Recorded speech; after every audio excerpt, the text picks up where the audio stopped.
I had no idea how much my life was about to change that night. It was supposed to be just another quiet evening at home.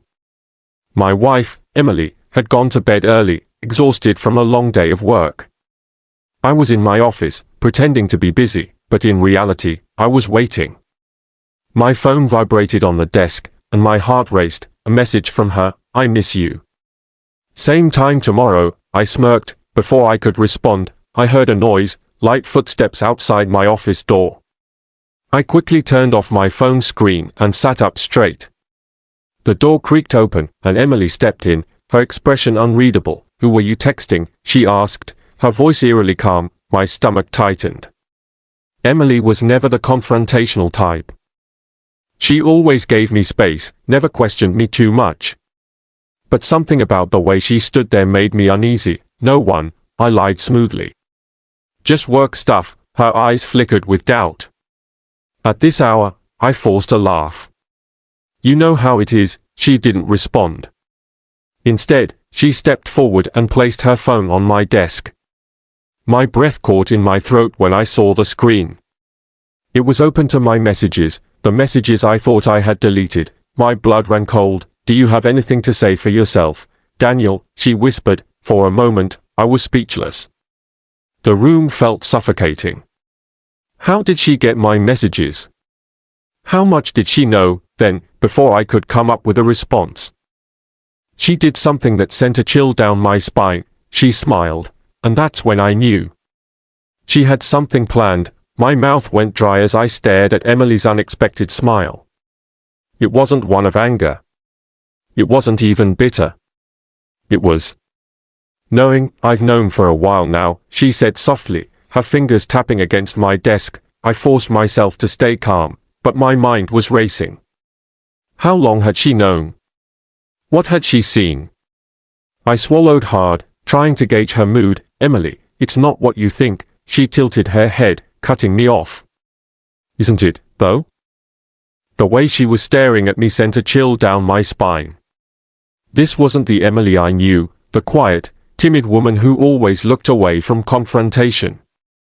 No, something about her was different. She leaned down, her voice dropping to a whisper. "You think I haven't noticed the late nights?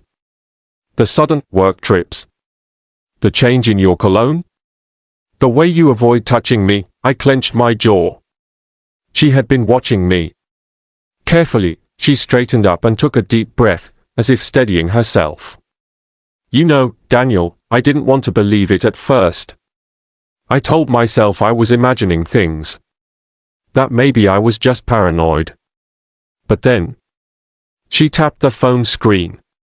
"Then I saw these." I didn't say anything. What could I say? She chuckled, a dry, humorless sound. "It's funny. I thought that if I ever caught you cheating, I'd scream, cry, throw things. But now that I know for sure..." She shook her head. "I just feel empty." Something in her voice unsettled me. I had expected an explosion. Tears. Accusations. But this was something worse. Emily turned away from me and walked to the window, staring out into the night. "You were my best friend, Daniel. My partner. The father of my children." She let out a shaky breath. "I would have done anything for you. But you threw us away like we were nothing." I hated the way her words made me feel. I should have been relieved she wasn't screaming. Instead, I felt like a prisoner awaiting execution, dreading what would come next. "You're quiet," she mused, glancing back at me. "No excuses?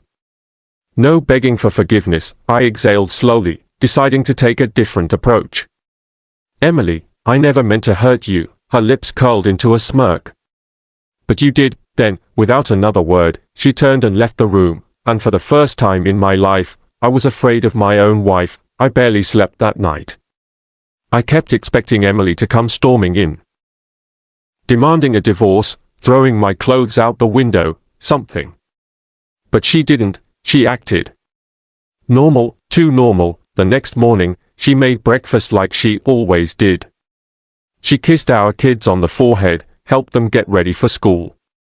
She laughed at their jokes, hummed while she washed the dishes. If I hadn't known any better, I would have thought nothing had changed, but I did know better. Something was coming. I could feel it, and I was right. That evening, I came home from work to find my car missing. Emily was sitting in the living room, sipping tea. When I rushed inside, "Where's my car?" I demanded. She raised an eyebrow. "Oh, that? I sold it," I blinked. "You what?" She shrugged, taking another sip.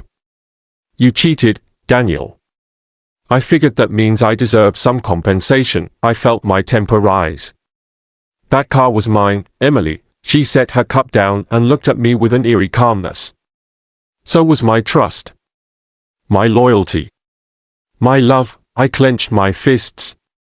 "You can't just sell my car." "Oh, I can," she said lightly. And I did. I was losing control. I had expected tears, maybe a dramatic exit, but this was calculated, and that's when I realized something terrifying. Emily wasn't planning to leave, she was planning to ruin me. My mouth went dry as I stared at Emily's unexpected smile. It wasn't one of anger. It wasn't even bitter. It was knowing. "I've known for a while now," she said softly, her fingers tapping against my desk. I forced myself to stay calm, but my mind was racing. How long had she known? What had she seen? I swallowed hard, trying to gauge her mood. "Emily, it's not what you think." She tilted her head, cutting me off. "Isn't it, though?" The way she was staring at me sent a chill down my spine. This wasn't the Emily I knew, the quiet, timid woman who always looked away from confrontation. No, something about her was different. She leaned down, her voice dropping to a whisper. I stood frozen, my mind struggling to process what had just happened. Emily had never been this bold. Never this dangerous. "Where's my car now?" I asked, my voice tight with anger. She tapped her chin thoughtfully.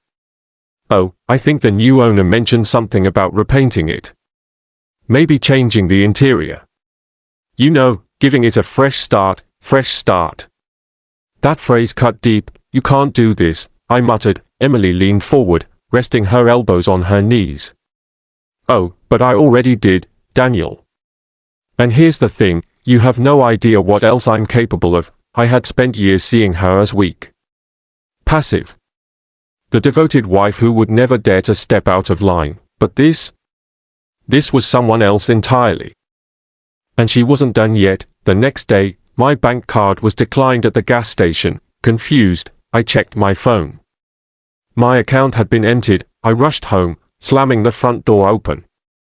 Emily, she was in the kitchen, calmly slicing strawberries for the kids' snacks. What did you do to my account?" I snapped. She didn't even look up. "Oh, that? I moved some things around. Consider it redistribution of wealth. You stole from me." She finally met my gaze, her eyes cold. "No, Daniel. I took what I was already owed." I felt my stomach tighten. "You can't just take everything." Emily wiped her hands on a towel. "Don't worry, I left you enough to survive." Barely. This wasn't just payback. This was a slow execution. I had thought I was the one with power in our marriage. But I had never been more wrong, and then, just as I was about to argue, Emily pulled out her phone and played an audio recording, my voice, explicit. Unmistakable, me whispering dirty things to Vanessa. Making promises. Saying things I should have never said. My blood ran cold. Where did you get that?" Emily smirked. "You left your old phone in the drawer, Daniel. You should really clear out your backups." She stopped the recording and looked up at me with a dangerous glint in her eyes. "Now, do you really want to fight me?" I had always prided myself on control, on being the one calling the shots, but now, I was trapped. Emily wasn't throwing a fit and walking away. She was tearing my life apart, piece by piece, and the worst part, I couldn't even predict what she would do next. Then, as if the universe wanted to prove just how powerful she had become, Vanessa called me that afternoon, crying. "Daniel," she sobbed. "What the hell is wrong with your wife?" I stiffened. What happened? She ruined me. Vanessa screeched. She sent emails to my job. Told my boss everything. Showed them the recordings. I could hear the panic in her voice. They fired me, Daniel. I lost my position. My reputation. My boss's wife knows now. My life is ruined. I felt my grip on the phone tighten. I had never expected Emily to go after Vanessa, but she had. And she had done it mercilessly. I have nothing left, Vanessa whispered. You need to fix this, I exhaled, rubbing my temples. I'll talk to Emily, talk to her. Vanessa exploded. She's a damn psychopath. You need to control her, I almost laughed. I have never been less in control of anything in my life, and the worst part, this war between us. It was just getting started. I had always underestimated Emily. I thought she was weak. Predictable. Someone I could bend but never break, but now, as I sat in the empty house, a house that no longer felt like mine, I realized the truth. Emily wasn't just trying to hurt me, she was trying to erase me, and the worst part. She was winning. A week passed, and things only got worse. First, I got served. Emily had filed for full custody of the kids. I read the court documents in disbelief. The accusations were brutal. Emotional neglect. Adultery. Financial irresponsibility. The evidence? Ironclad. Every missed school event. Every weekend I had prioritized Vanessa over my family. Every cruel word I had thrown at Emily in the past 5 years, all documented. My lawyer, a guy I hired in a rush, shook his head as he flipped through the pages. She's got you cornered, he muttered.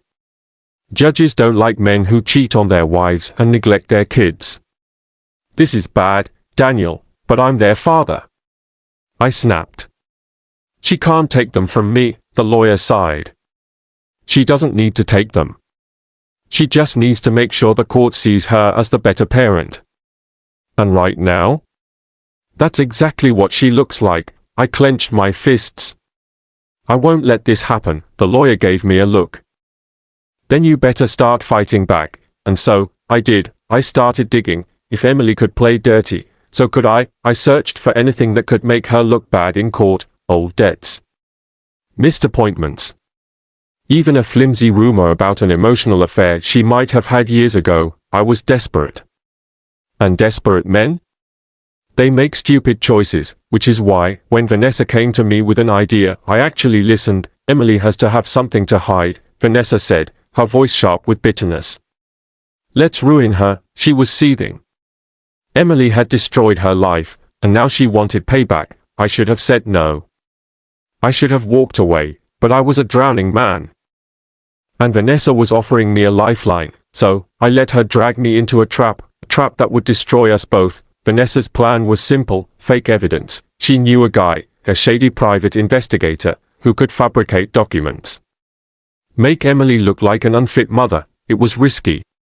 Illegal, but I was out of options, or at least, I thought I was, because the night before we were supposed to submit the evidence to the court, Emily called me, and what she said destroyed me. I answered on the second ring, my voice tense. What do you want? Emily's tone was calm. Too calm. You're making a mistake, Daniel, I frowned. What the hell are you talking about? She exhaled slowly. Vanessa. The fake evidence.